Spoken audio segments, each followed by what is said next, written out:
7월 22일 오늘의 말씀은 이사야 45장 18절에서 25절입니다. 대저 여호와께서 이같이 말씀하시되 하늘을 창조하시니 그는 하나님이시니 그가 땅을 지으시고 그것을 만드셨으며 그것을 견고하게 하시되 혼돈하게 창조하지 아니하시고 사람이 거주하게 그것을 지으셨으니 나는 여호와라 나 외에 다른 이가 없느니라. 나는 감추어진 곳과 캄캄한 땅에서 말하지 아니하였으며 야곱 자손에게 너희가 나를 혼돈 중에서 찾으라고 이르지 아니하였노라. 나 여호와는 의를 말하고 정직한 것을 알리느니라. 열방 중에서 피난한 자들아 너희는 모여오라. 함께 가까이 나아오라. 나무 우상을 가지고 다니며 구원하지 못하는 신에게 기도하는 자들은 무지한 자들이니라. 너희는 알리며 진술하고 또 함께 의논하여 보라. 이 일을 옛부터 듣게 한 자가 누구냐? 이전부터 그것을 알게 한 자가 누구냐? 나 여호와가 아니냐? 나 외에 다른 신이 없나니 나는 공의를 행하며 구원을 베푸는 하나님이라. 나 외에 다른 이가 없느니라. 땅의 모든 끝이여 내게로 돌이켜 구원을 받으라.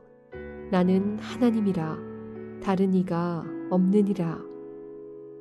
내가 나를 두고 맹세하기를 내 입에서 공의로운 말이 나갔은즉 돌아오지 아니하나니 내게 모든 무릎이 꿇겠고 모든 혀가 맹세하리라 하였노라. 내게 대한 어떤 자의 말에 공의와 힘은 여호와께만 있나니 사람들이 그에게로 나아갈 것이라. 무릇 그에게 노하는 자는 부끄러움을 당하리라. 그러나 이스라엘 자손은 다 여호와로 말미암아 의롭다 함을 얻고 자랑하리라 하느니라.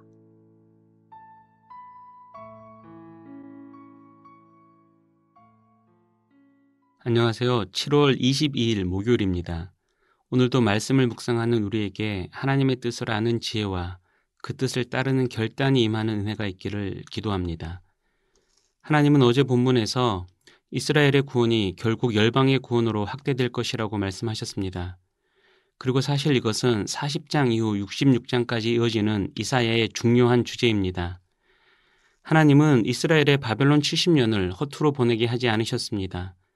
이스라엘이 바벨론 포로 생활의 의미를 깨닫고 새롭게 재창조되어 열방을 향해 그 의미를 전하는 하나님의 종이 될 수 있도록 준비시키셨습니다. 그래서 하나님은 출 바벨론을 앞두고 이스라엘을 향해 이런 당신의 뜻을 다시 밝혀주십니다. 18절과 19절을 보십시오. 여기서 하나님은 당신이 세상을 창조하신 목적을 밝히십니다. 그 목적은 모든 사람으로 하나님의 공의로운 통치 아래에서 정의롭고 공평하고 올바른 삶을 사는 것입니다. 그러나 아담이 범죄한 이후 사람들은 경쟁하고 다투고 살인하기 시작했습니다.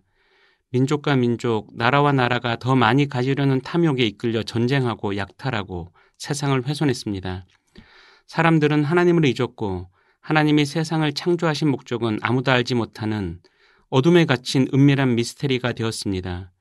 그래서 하나님은 이스라엘을 통해 당신이 창조하신 세상을 회복하시길 원하십니다. 탐욕과 우상숭배로 무너졌던 이스라엘이 출 바벨론을 통해 재창조되는 모습을 열방에 중계하심으로써 너희도 새로워질 수 있다는 메시지를 주시길 원하셨습니다. 이스라엘은 이제 이런 하나님의 뜻을 깨닫고 출 바벨론을 받아들여야 합니다. 출 바벨론하여 예루살렘으로 돌아가 하나님의 성과 성전을 재건해야 합니다. 그러면 이스라엘뿐만 아니라 열방을 회복하길 바라시는 하나님의 구원 드라마가 완성될 것입니다. 두 번째로 20절에서 22절을 보십시오. 여기서 하나님은 열방에게 직접 말씀하십니다. 너희는 모여오라. 함께 가까이 나오라. 땅의 모든 끝에서 내게로 오라. 이것은 열방을 초청하시는 하나님의 자신감입니다. 그리고 이 자신감의 배경은 70년 포로 생활을 통해서 우상 숭배의 어리석음을 뼈저리게 배우고 마음에 새긴 이스라엘입니다. 하나님은 이스라엘에 예가 있기에 이제 열방도 우상에게 기도하는 무지에서 벗어나 하나님께 나올 수 있다고 하십니다. 이처럼 열방을 향한 하나님의 초청은 갑작스러운 게 아닙니다. 하나님은 아담이 타락한 순간부터 줄곧 사람들을 불러오셨습니다.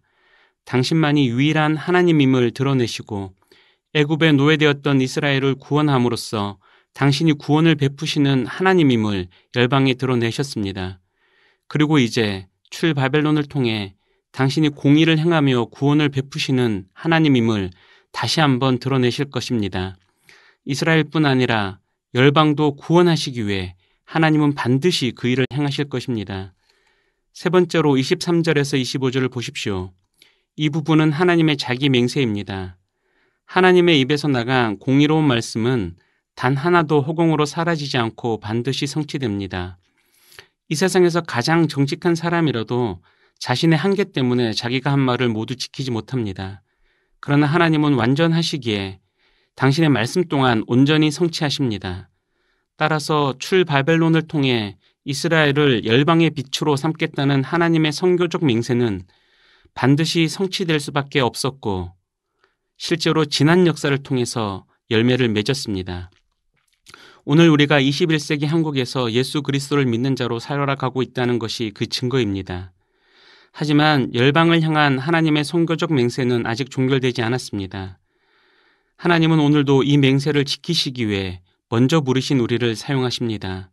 우리에게 출바벨론하여 예루살렘 고토로 돌아가 하나님 나라 재건에 뛰어들라고 하십니다. 돈과 힘이 지배하는 세상에서 다른 사람처럼 호우적대지 말고 공평과 정의의 삶을 개인과 가정과 공동체와 사회에서 살아내라고 하십니다. 그래야 우리를 통해 하나님의 구원이 세상에 전해지기 때문입니다.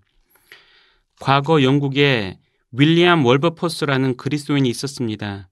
이분은 거대 자본의 힘을 꺾고 영국 의회에서 노예 무역 금지법을 이끌어낸 어떻게 보면 세상을 바꾸는 일에 기여한 위인입니다. 그의 일대기를 다룬 영화를 보면 윌버포스는 거대 자본의 위협을 받으며 여러 번 흔들렸습니다. 그러나 그때마다 그를 격려하는 사람들이 있었습니다. 어메이징 그레이스로 유명한 존 뉴턴 목사도 그중 한 사람입니다. 그들의 격려로 월버포스는 어려움을 이겨내고 결국 노예무역 금지법을 통과시킵니다. 월버포스와 그의 동료들은 하나님의 출바벨론에 동참한 사람들이고 자기 양심에 하나님께서 새겨주신 공평과 정의를 삶 속에서 실천한 그리스도인들이었습니다. 자신의 뛰어남으로 세상을 바꾸는 엄청난 일을 해낸 것이 아니라 하나님께서 약속한 구원을 믿었고 참여했고 살아냈기에 엄청난 열매를 맺을 수 있었던 것입니다. 하나님은 우리도 이런 삶으로 부르십니다. 출바벨론하여 예루살렘을 재건하는 삶, 다시 말해서 세상의 가치를 거슬러 하나님 나라 가치로 사는 삶으로 우리를 부르십니다. 우리가 하나님의 부르심에 예하고 순종하기만 하면 하나님은 우리를 열방을 구원하는 빛으로 사용하시고 우리를 통해 세상을 변혁할 열매를 맺으실 것입니다. 기도하겠습니다. 하나님, 열방을 구원하여 세상을 회복하시겠다는 하나님의 약속을 들었습니다. 우리에게 그 약속을 믿는 믿음을 주시고 그 약속을 성취하는 도구가 되기 위해 출바벨론을 결단하고 실행하는 은혜를 주옵소서. 예수님의 이름으로 기도합니다. 아멘.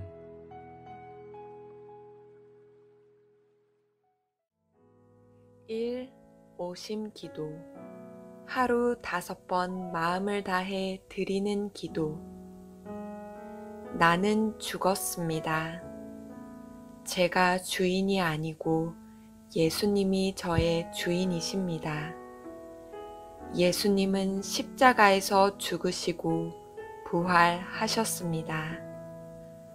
부활하신 예수님을 가슴으로 만나서 따라가며 간증합니다. 사랑하는 가족과 함께 영광스런 승리를 노래합니다. 나는 죽었습니다. 제가 주인이 아니고 예수님이 저의 주인이십니다. 예수님은 십자가에서 죽으시고 부활하셨습니다. 부활하신 예수님을 가슴으로 만나서 따라가며 간증합니다. 사랑하는 가족과 함께 영광스러운 승리를 노래합니다. 나는 죽었습니다. 제가 주인이 아니고 예수님이 저의 주인이십니다. 예수님은 십자가에서 죽으시고 부활하셨습니다. 부활하신 예수님을 가슴으로 만나서 따라가며 간증합니다. 사랑하는 가족과 함께 영광스러운 승리를 노래합니다. 나는 죽었습니다. 제가 주인이 아니고 예수님이 저의 주인이십니다. 예수님은 십자가에서 죽으시고 부활하셨습니다. 부활하신 예수님을 가슴으로 만나서 따라가며 간증합니다. 사랑하는 가족과 함께 영광스러운 승리를 노래합니다. 나는 죽었습니다. 제가 주인이 아니고 예수님이 저의 주인이십니다. 예수님은 십자가에서 죽으시고 부활하셨습니다. 부활하신 예수님을 가슴으로 만나서 따라가며 간증합니다. 사랑하는 가족과 함께 영광스러운 승리를 노래합니다.